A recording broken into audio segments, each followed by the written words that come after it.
বাচ্চা নিয়েছিলেন, যেটা জারুস সন্তান মুসলমান ভাই।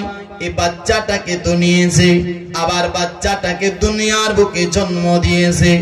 জন্ম দেওয়ার পরে আবার ওই মেয়েটা কি করেছে, সেই বাচ্চাটাকে কতল করে দিয়েছে, সেই বাচ্চাটাকে মেরে দিয়েছে। যখন মেরে দেয় তিনি চিন্তা করতে লাগলো, আমি তো ভুল করেছি, আমি তো পাপ করেছি, আমি তো গুনাহ করেছি, আমার আল্লাহ কি আমায় মাফ করবে, আমার আল্লাহ কি আমায় ক্ষমা করবে। আপনার চিন্তা করতে লাগলেন মুসলমান ভাই। এই চিন্তা করতে করতে আপনার চলে যায় কোথায়, ওই মেয়েটা আপনার চলে যায় আপনার বেরাদার মুসা নবীর কাছে। মুসা নবীর কাছে যাওয়ার পর বলছেন, হুজুর এমন এমন ব্যাপার, আমি এই ভুলটা করেছি, পেটে বাচ্চা ধরেছিলাম, আবার বাচ্চাটাকে জন্মের পর কতল করে দিয়েছি, আমার আল্লাহর কাছে আমি তওবা করতে চাই। তাওবাতান নাসুহার প্রতি আমি দিল দিয়ে অন্তর দিয়ে আমি আপনার তওবা করতে চাই। আপনি তো আল্লাহর পয়গম্বর মুসা নবী, হুজুর আপনি তো কুহে তোর পাহাড়ে যান, আর সেই জায়গাতে গিয়ে আপনি তো আল্লাহর সাথে কথা বলেন, আপনি তো আল্লাহর সাথে কথা বলেন, আপনি তো আল্লাহর সাথে কথা বলেন।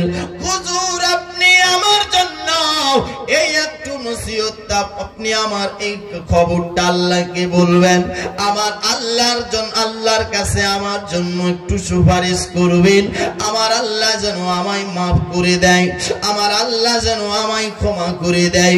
মুসলমান ভাই আপনার কথাটা শুনতে নাই, মুসলমান মুসা নবী আপনার রেগে গেল, আর বলতেছে মেয়েটা তুমি এখান থেকে চলে যাও, এই জায়গাতে না হলে আগুন লেগে যেতে পারে, না হলে এই জায়গার মধ্যে জালজালা চলে আসতে পারে। কেন তুমি এত বড় পাপী, এত বড় গুনাহগার, পেটে বাচ্চা ধরে যেটা জারুস সন্তান, আবার জন্ম দিয়ে তাকে কতল করে দিয়েছো, আল্লাহ তোমায় মাফ করতে পারে না, আল্লাহ তোমায় ক্ষমা করতে পারে না, এখান থেকে চলে যাও। ও মেয়েটা শর্মিন্দা হয়েছে, এই জায়গা থেকে চলে যাও। মুসলমান ভাই এমনি সময় আল্লাহর তরফ থেকে জিবরিল আমিন চলে আসে। জিবরিল আমিন এসে বলতেছেন, ও আল্লাহর কালিম মুসা, আপনি যে মেয়েটাকে তাড়িয়ে দিলেন, তাড়িয়ে দেওয়ার কারণটা কি একটুখানি বলেন, কি কারণে আপনি তাকে তাড়িয়ে দিয়েছেন? মুসলমান ভাই আপনার কথাটা শুনতে নাই গো। ও মুসা নবী বলছে এমন এমন ব্যাপার, এই জন্য তাকে তাড়িয়ে দিয়েছি, ও অনেক বড় গুনাহগার, অনেক বড় পাপী। আল্লাহর পয়গম্বর মুসাকে জিবরিল আমিন বলছে, আপনি কি জানেন ওর থেকে আরো বড় গুনাহগার আছে? বলে না না, আমি তো তা জানি না যে এর থেকে আরো বড় গুনাহগার আছে, এর থেকে কি আরো বড় গুনাহগার হতে পারে? বলতেছেন শোনো, যেই ব্যক্তিটাকে আমার আল্লাহ দুটি পা চলার জন্য দিয়েছে, যেই ব্যক্তিটাকে আল্লাহ খেটে খাওয়ার জন্য দুটি হাত দিয়েছে, যেই বান্দাটাকে আল্লাহ দুটি চোখ দিয়েছে, যে বান্দাটাকে আল্লাহ দুটি কান শোনার জন্য দিয়েছে, যে বান্দাটাকে আপনার বলার জন্য জবান দিয়েছে, তোমার শরীরটা আল্লাহর দেওয়া নিয়ামত, আল্লাহর দেওয়া নিয়ামত, এত বড় নিয়ামত পেয়ে শরীর স্বাস্থ্য ভালো থাকার পর নামাজকে ছেড়ে দেয়, এই নামাজকে জেনে ছেড়ে দেওয়া ব্যক্তিটাও একটা কাতিল আর জানের থেকে বড় গুনাহগার হয়। একজন কাতিল আর জানের থেকে বড় গুনাহগার হয়। তাহলে চিন্তা করে দেখেন, আপনার আমার শরীর ভালো, আপনার আমার পা ভালো, আপনার আমার হাত ভালো, আপনার আমার চোখ ভালো, আপনার আমার সব কিছু ভালোর পরেও আপনি আমি নামাজ পড়ি না, তো জানার থেকেও বড় আর আপনার কাতিলের থেকেও বড় গুনাহ হয়। মুসলমান ভাই আল্লাহ তাআলা আপনাকে দুনিয়ার বুকে পাঠিয়েছে ইবাদতের জন্য। আল্লাহর ইবাদত করেন ভাই, আল্লাহর ইবাদত করেন, না হলে দুনিয়ার বুকে শান্তি নাই, আজ দুনিয়ার বুকে মুসলমান মার খাচ্ছে, দুনিয়ার বুকে মুসলমান অত্যাচারে আছে, দুনিয়ার বুকে মুসলমান বিপদে আছে। বিপদ মুসলমানের কাছে আপনার বেশি কেন? কারণটা কি? একটাই কারণে, আজ আপনার আমার ঈমান মজবুত নাই, আপনি আমি ঈমানটাকে ঠিক করতে পারে না। নবী আমার বলছেন নিজের নফসটাকে আপনি আপনার কন্ট্রোল করুন, নিজের নফসের সঙ্গে জিহাদ করুন। কেন? জিহাদ হলো দুই প্রকারের। কয় প্রকার? দুই প্রকারের। সাহাবারা বলতেছেন নবী গো ইয়া রাসূলুল্লাহ আপনি বলেছেন দুই প্রকারের, দুটি হলো জিহাদ, কিন্তু আমরা একটা জানি যেটা ইসলামের খাতিরে জান দেওয়া হয়, যেটা ইসলামের খাতিরে শহীদ হয়ে যায়, এটা হলো একটি জিহাদ। কিন্তু আরেকটা যে জিহাদ আছে নবী গো আপনার সেই জিহাদটাকে একটুখানি বলেন। আমার আপনার দয়ার নবী মায়ার নবী মুস্তাফা বলছেন শুনো, ওর থেকে যেটা বড় জিহাদ সেটা হলো যেই ব্যক্তিটা নিজের নফসের সঙ্গে জিহাদ করে। জোরে বলো সুবহানাল্লাহ। এই নফসটাই ম্যান, এই নফসটাই বলছে তুমি জেনা করো, নফসটাই বলছে তুমি শরাব পান করো, নফসটাই বলছে গরিবের হক মেরে খাও, নফসটাই বলছে তুমি অমুককে মারো, অমুককে কতল করো। মুসলমান ভাই বাবাজি, বেরাদার বন্ধুগণ ভাই, এ মুসলমান আপনাকে বলবো এই নফসের সঙ্গে জিহাদ করেন, জিহাদ বেরাদার, তাহলে দুনিয়ার বুকে সুকুন পাবেন, শান্তি পাবেন। কেন? আল্লাহর জিকির করতে হবে। আল্লাহ বলেছে বান্দা তুমি আমার জিকির করো, আমি তোমার জিকির করব। জোরে বলো, তোমার চর্চা করব। এ বাবাজি, কিন্তু আপনি আমি আল্লাহর জিকির করি না।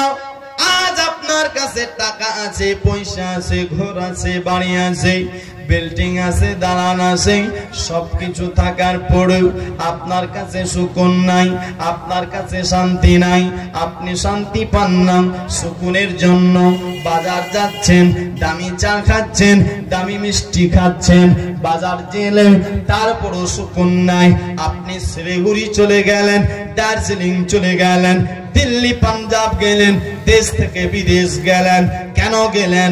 যে আমার দিলের মধ্যে সুকুন নাই, আমি শান্তি পাই না, তাই এদিক ওদিক যাই ঘোরার জন্য, মনটাকে ফ্রি করার জন্য। কিন্তু ব্রাদার তারপরও শান্তি নাই। আছে শান্তি কোথায়?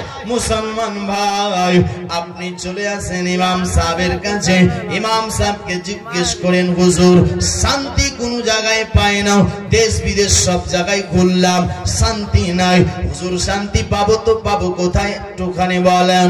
ইমাম সাহেব কোরআন খুলবে, কোরআনের মধ্যে লেখা আছে আলা বিযিকরিল্লাহি তাতমাইন্নুল কুলুব, আল্লাহর জিকির করো, দিলের মধ্যে শান্তি পেয়ে যাবে। জোরে বলো শান্তি কোথায়? দিলের মধ্যে। মুসলমান ভাই, আজ আপনি আমি আল্লাহর ইবাদতে করছি না। ব্রাদার, আজ দেখেন একটা লোক ছিলেন, আজ আপনি আমি নিজের পেটের জন্য মরছি। কিন্তু দেখেন ভাই, একটা লোক ছিলেন মুসা নবীর জামানার। কোন নবীর? মুসা নবীর। আগেই বলেছি লোক যদি উঠাউঠি করে ভাই মন লাগবে না। হ্যাঁ, তারপর আমি তো বলছি, কিন্তু অন্য বক্তা হলে বলতে পারতো না।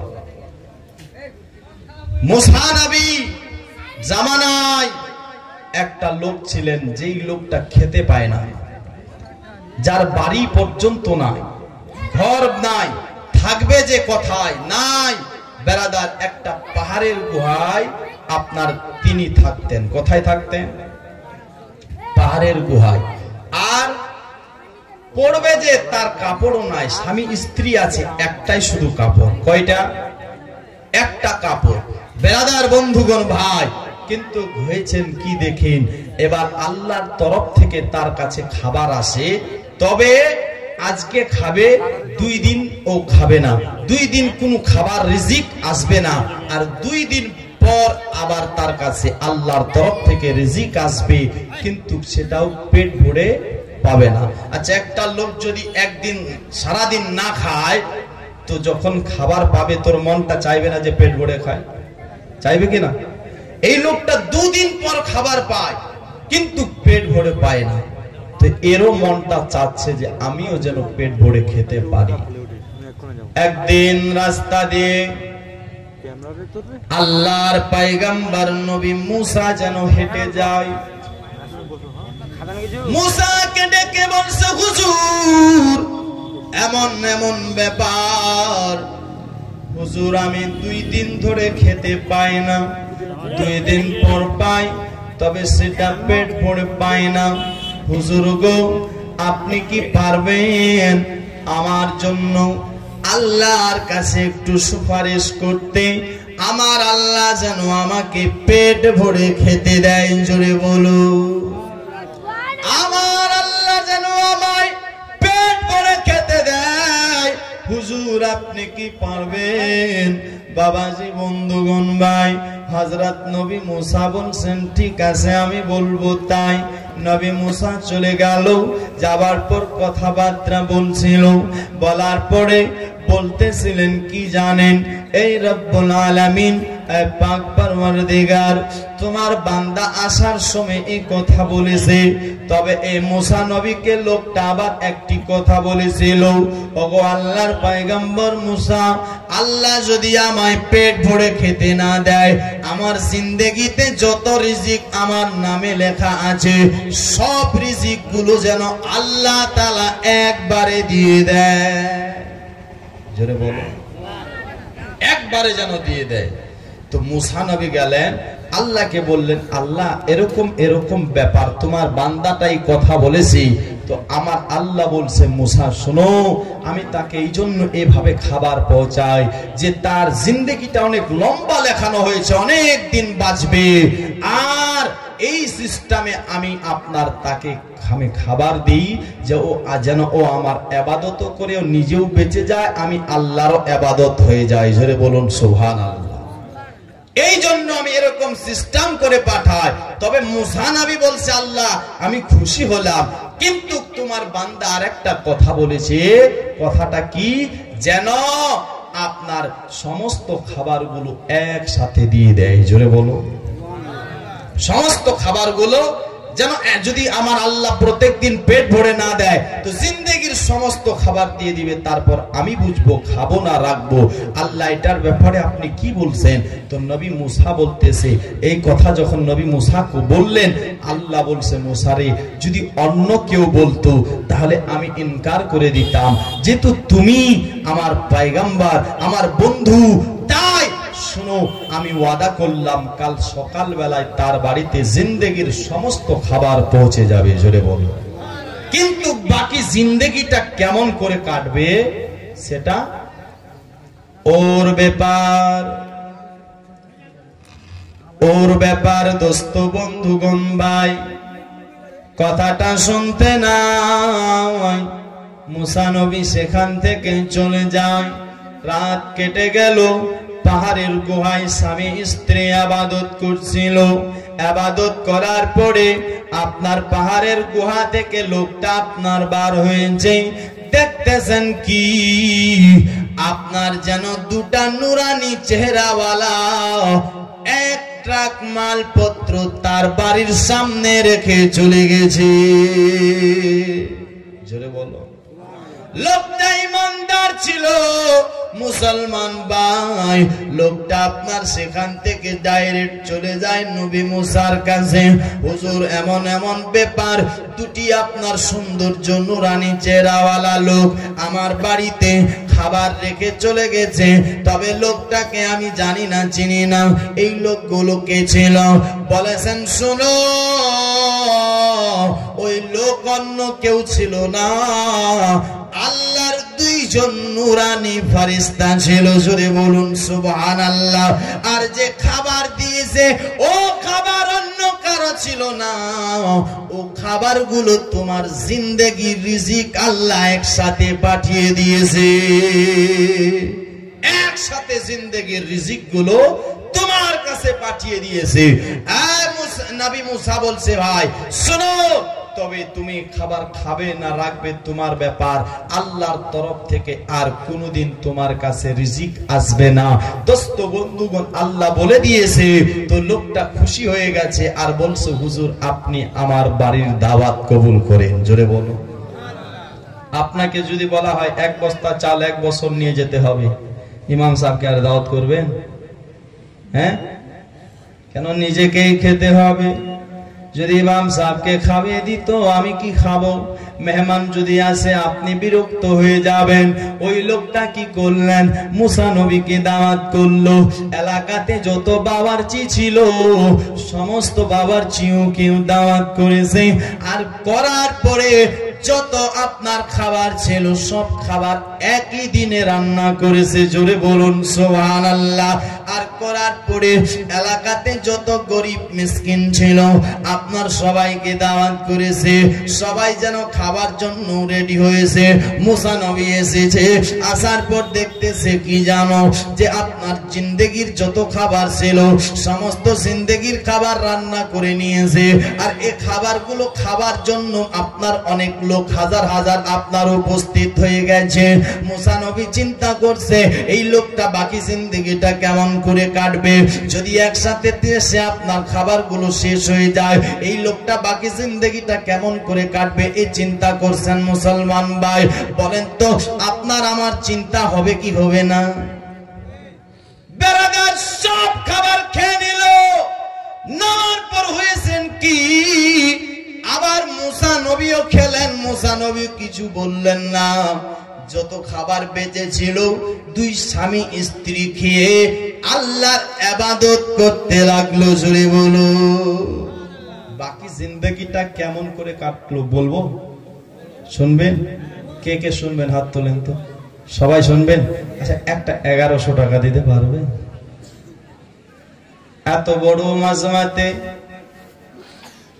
রাসূলুল্লাহর ঘর মাদ্রাসার জন্য আমি আশা করছি অনেক আমার ভাই আছেন, অনেক আমার দাদা রয়েছেন। একটা 1100 টাকা চেয়েছি, 11,000 চাইনি। আমার বাপ 1000 টাকা, 1100 টাকা আপনার মধ্যে কারো কাছে নাই। আমি দেখতে চাই লোকটা জিন্দেগিটা কেমন করে কাটলো। আল্লাহ কি তাকে আরো রিজিক দিল কি দিল না আমি সেটাও বলবো। তবে একটা 1100 টাকা আমি দেখবো।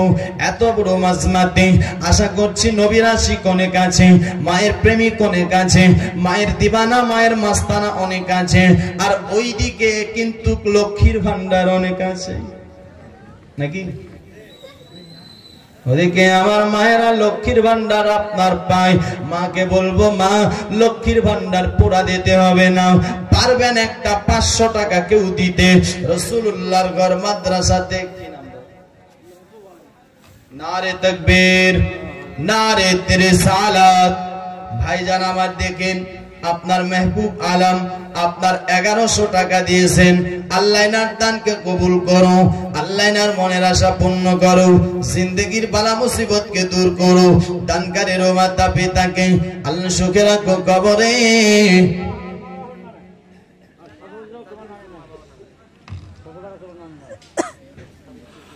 তার স্ত্রীর নামে 500 আর 600 দিয়েছেন। নানা নানির জন্য 2 জন হয়েছে 11 করে।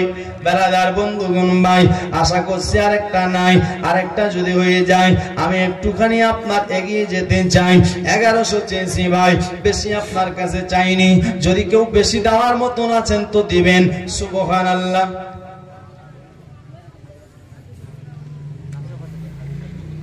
রাশাখা থেকে হাবিল্লাহ 500 টাকা দিয়েছেন। সুবহানাল্লাহ, মাশাআল্লাহ। নারে তাকবীর, নারে রিসালাত। সুবহানাল্লাহ। দেন দেন, চট করে দেন। কি নাম? নারে তাকবীর, নারে রিসালাত।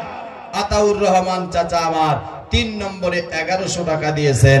আল্লাহ নার দানকে কবুল করো ভাই। 3 নম্বর হয়েছে, আর একটা দিয়ে দেন, জোড়াটা হয়ে যাবে।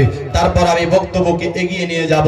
নাই ভাই, একটা 500 টাকা 1100 টাকা দেনেওয়ালা এত বড় মাসমাতে আশা করছি আছে। নবীর প্রেমিক অনেক আছে, নবীর দেওয়ানা অনেক আছে, নবীর মাস্তানা অনেক আছে। বেরাদার বন্ধুগণ ভাই, গেরুয়া শিখারপুর থেকে ইসাউদ্দিন 500 টাকা দিয়েছেন। আল্লাহ এনার দানকে কবুল করো, মনের আশা পূর্ণ করো, জিন্দেগির বালা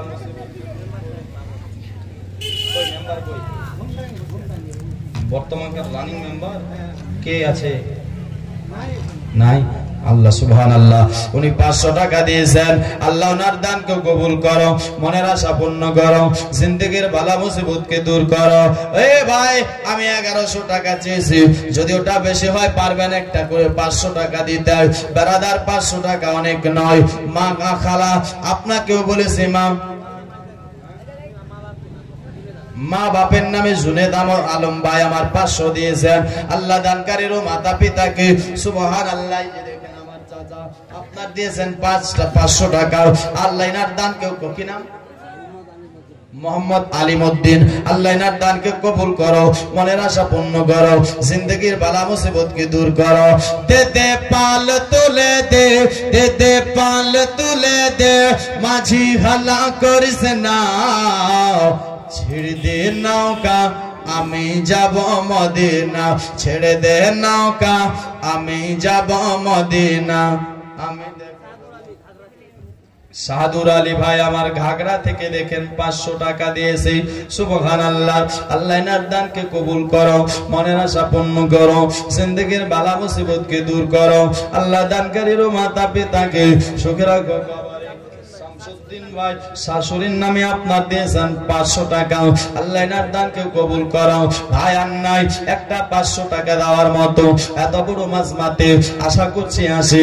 মা আপনার জন্য, বাপ আপনার জন্য কত কষ্ট করে যায়। আপনার বাপ আপনার মা আপনার জন্য ঘর বাড়ি বিল্ডিং দালান সবকিছু রেখে চলে গেছে।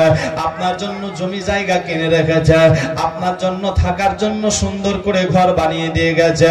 ভাই পারবেন না নিজের বাপকে মাকে ভালোবেসে একটা 500 টাকা দিতে রে। এদিকে মাদেরকে বলবো মা স্বামীকে ভালোবেসে পারবেন না একটা 500 টাকা দিতে। আপনার নিজের বেটাকে ভালোবেসে পারবেন না কেউ একটা 500 টাকা দিতে। আমি ছন্দ করছি মায়ের শানে, আশা করছি নিশ্চয় আছে মায়ের প্রেমিক, মায়ের দিওয়ানা মাস্তানা। আমি যদি যাই গো মরে, জোরে বলুন, একবার হাত তুলে বলুন তো ইয়া রাসূলুল্লাহ। সব ঘুমিয়ে গেছে। আমি যদি যাই গো মরে বিদেশের মাটিতে, লাশটাই আমার পৌঁছে দিও মায়ের কাছেতে, লাশটাই আমার পৌঁছে দিও বাবার কাছেতে। আমি যদি যাই গো মরে বিদেশের মাটিতে, লাশটাই আমার পৌঁছে দিও মায়ের কাছেতে। এই জগতে মায়ের মতো নাই কেউ আপন, সেই মায়েরই না দেখে দিও না দাফন। এই জগতে মায়ের মতো নাই কেউ আপন, সেই মায়েরই না দেখিয়া দিও না দাফন। আমায় একটা নজর মাগো মা, আমায় একটা নজর দেখিলে মায়ে, একটা নজর দেখিলে মায়ে সুখ পাবে কলিজাতে। লাশটাই আমার পৌঁছে দিও মায়ের কাছেতে। এমএলএ সাহেব দিয়েছেন 5000। আর এটা হ্যাঁ দিলীপ সরকার 1000, বাদিরউদ্দিন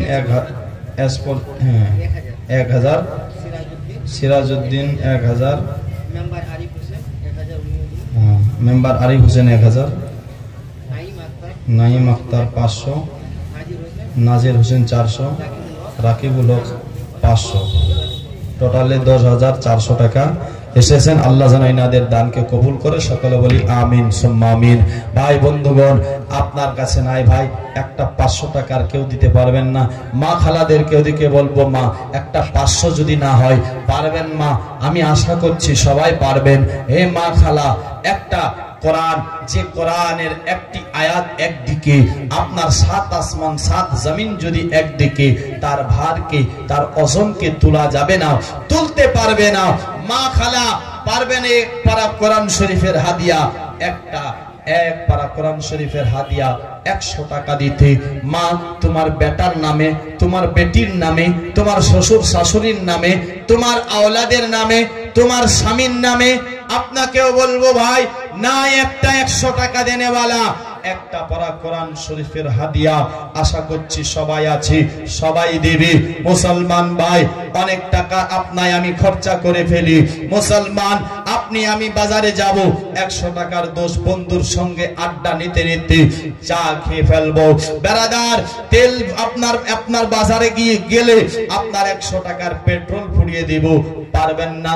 নিজের মাটাকে ভালোবেসে একটা পারা কোরআন শরীফের হাদিয়া 100 টাকা দিতে, আপনি ওখানে দাঁড়িয়ে থাকবেন, মায়েরা সবাই আসবে, সবার কাছ থেকে নেন।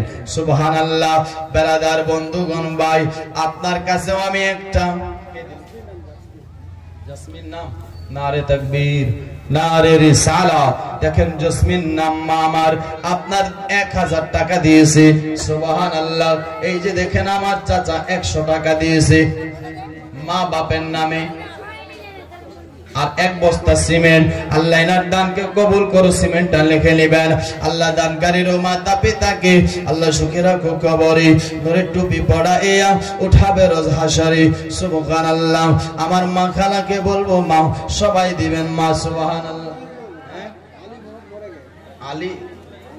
আলী মোহাম্মদ মরে গেছে, তার জন্য 400 টাকা দান করেছে। আল্লাহ এনার দানকে কবুল করো। ওখানে একসাথে সবার এগুলো নিয়ে নেন, আল্লাহ এনার দানকে কবুল করো। এই যে দেখেন কাশিডাঙ্গার সাব্বির আপনার 301 টাকা। ফাতেমা মারা গেছে, 500 টাকা দিয়েছে। আরো একজন আপনার 200 টাকা দিয়েছে। আল্লাহ এনার দানকে কবুল করো, মনের আশা পূর্ণ করো, জিন্দেগির বালা মুসিবতকে দূর করো। আল্লাহ মা খালা এরা দেখেন সবাই আপনার দান করতে শুরু করে যায়। এরা অনেক দানি, এরা অনেক দান করে। এরা জানে রাসূলুল্লাহর ঘরে দান করলে আপনার আমাদের কমে যাবে না, আল্লাহর আপনার বরকত দেবে। আল্লাহ তাআলা আপনার বেনাদার, আপনার ব্যবসাতে কারোবারে বরকত দেবে। মা খালাকে বলবো, দাদু দায়ের নামে 500 টাকা দিয়েছে। আল্লাহ এনার দানকে কবুল করো, মনের আশা পূর্ণ করো, জিন্দেগির বালা মুসিবতকে দূর করো। সুবহানাল্লাহ। দানকারীর মাতা পিতাকে আল্লাহ সুখে রাখো, কবরে। সুবহানাল্লাহ। এই যে দেখেন মা খালার তরফ থেকে 100 করে অনেক এসেছে, কেউ 200 দিয়েছে। আপনার দেখেন একজন দাদা 100 টাকা দিয়েছে। আল্লাহ সুবহানাল্লাহ। আল্লাহ এনার দানকে কবুল করো, মনের আশা পূর্ণ করো, জিন্দেগির বালা মুসিবতকে দূর করো। আল্লাহ সুবহানাল্লাহ। আমি যদি যাই গো মরে বিদেশের মাটিতে,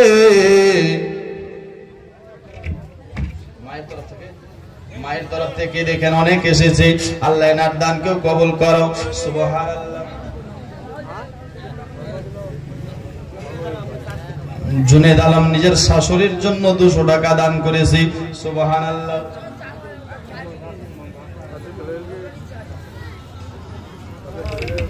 শাহনওয়াজ 700 টাকা দিয়েছে। আল্লাহ সুবহানাল্লাহ। মোহাম্মদ সাবির 500 টাকা দিয়েছে। আল্লাহ এনার দানকে কবুল করো, মনের আশা পূর্ণ করো, জিন্দেগির বালা মুসিবতকে দূর করো। এই আমার চাচা আপনার 200 টাকা দান করেছে। আল্লাহ এনার দানকে আমার আপনার দেখেন আপনারা 50 টাকা দান করেছে। যদি কেউ পারেন 1 বস্তা সিমেন্ট লিখে দেব, আপনারা সিমেন্ট লিখে দিতে পারেন। আপনার ভাই দান করলে আপনার বিফলে যাবে না, একদিন নিশ্চয়ই তার আপনি ফল পাবেন, তার আপনি লাভ পাবেন।